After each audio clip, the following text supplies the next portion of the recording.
sono uscite le prime convocazioni del CT, del nuovo CT azzurro, Gattuso. E già ho visto qualcosa che mi lascia perlomeno combattuto. Ecco, forse ancora non l'ho presa una posizione chiara, netta, decisa, però sono molto combattuto. Magari ragionandoci insieme arriviamo a una conclusione. Tra l'altro non mi sono neanche soffermato su tutti i nomi, quindi la vediamo insieme, la lista che è uscita da un'oretta abbondante. Ho detto prima che inizia la partita del Milan, ah, ragioniamoci sopra, dibattiamo, no? E lo facciamo insieme, ovviamente, signori miei.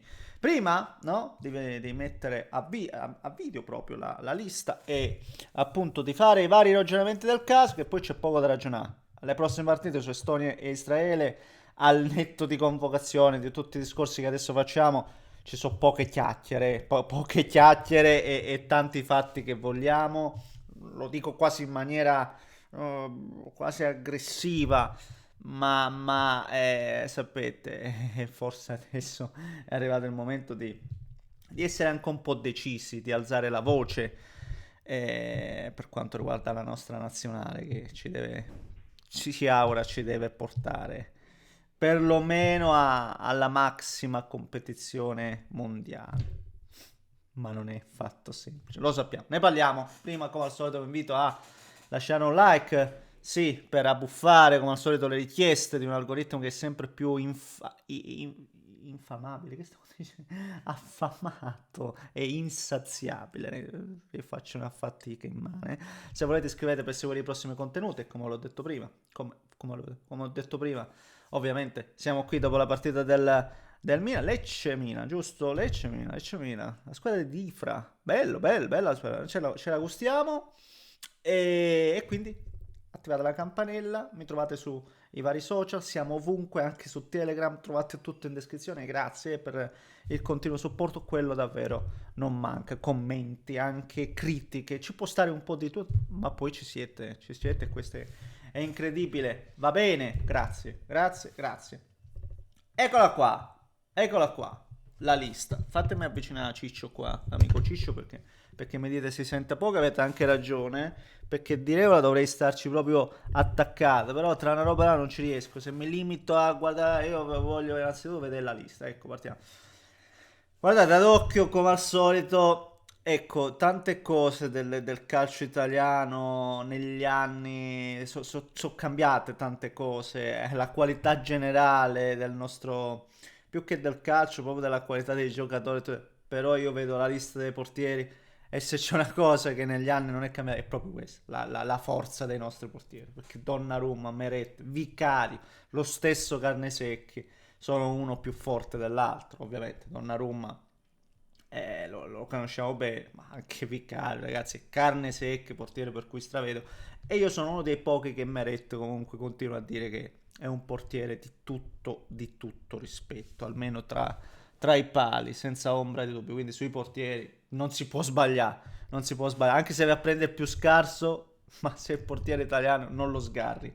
La difesa, Calafiori, ragazzi miei, tra l'altro esordio nella Premier 25-26 con gol, Di Lorenzo, Di Marco, Gatti, Mancini, vediamo, Leoni, il nome nuovo, Bastoni e Cambiaso. Qui forse qualcuno dirà Comuzzo, però ragazzi io non me la sento di dover portare Comuzzo piuttosto che Gatti, piuttosto che Mancini. Assolutamente, ragazzi. Giusto iniziare a portare gente nuova, come lo stesso Leoni. Assolutamente, ragazzi, buttiamoli dentro. Assolutamente. Io sono per l'inserimento, no, di queste nuove leve. A patto che poi nel Liverpool abbia almeno un minimo di minutaggio. Questo mi sembra abbastanza chiaro. Però dietro non vedo grosse, cioè almeno poi attenzione che io faccio una memoria fallace, magari c'è un nome di tutto rispetto che in questo momento non mi viene in mente, io ve lo dico chiaramente. Centrocampo dell'Italia, Barella, Locatelli, Rovella, Fabian, Bellanova, Frattesi e Tonale. Bellanova lo mette a centrocampo? Sì, anche penso di sì. Boh. Vabbè, è strano, perché Bellanova come caratteristica un cambiaso, un Di Marco, un quinto. Boh, vabbè. Vabbè. Vediamo Fabian. Qualcuno dice Fabian perché anche qui ma a me sta bene, ragazzi. Il problema è che guardo il centrocampo dell'Italia e dico che non è forte, secondo me. Sì, è vero, Barella, Rovella, Tonali, però Frattesi, che tra l'altro è il giocatore azzurro che ha fatto più gol, però manca quella creatività. Secondo me manca quella creatività. Io guardo il centrocampo dell'Italia e dico manca tanto quella creatività. Poi per carità, so gente anche di livello, però manca quella creatività. Io vedo sta roba ci sarà pure un motivo per il quale facciamo fatica, tremenda fatica. E per carità, poi veniamo all'attacco, ma non è solo per quello, assolutamente, assolutamente. Comunque anche qui tutto sommato non ho grandi cose da dire. Andiamo all'attacco ed è dove forse ci sono le più, come al solito, le polemiche che possono uscire fuori. Orsolini che Retteghi, e questo è il grande dibattito per quanto mi riguarda, più Esposito, bello vederlo lì già lanciato, Scamaccone, assolutamente, Scamacca vi dico una roba, per come l'ho visto la prima dell'Atalanta, ovvio la prima, vediamo adesso la seconda, ma Scamacca spero che, no spero, io sono convinto che torna e si vuole imporre. Raspadori, Politano, Zaccagni, Maldini.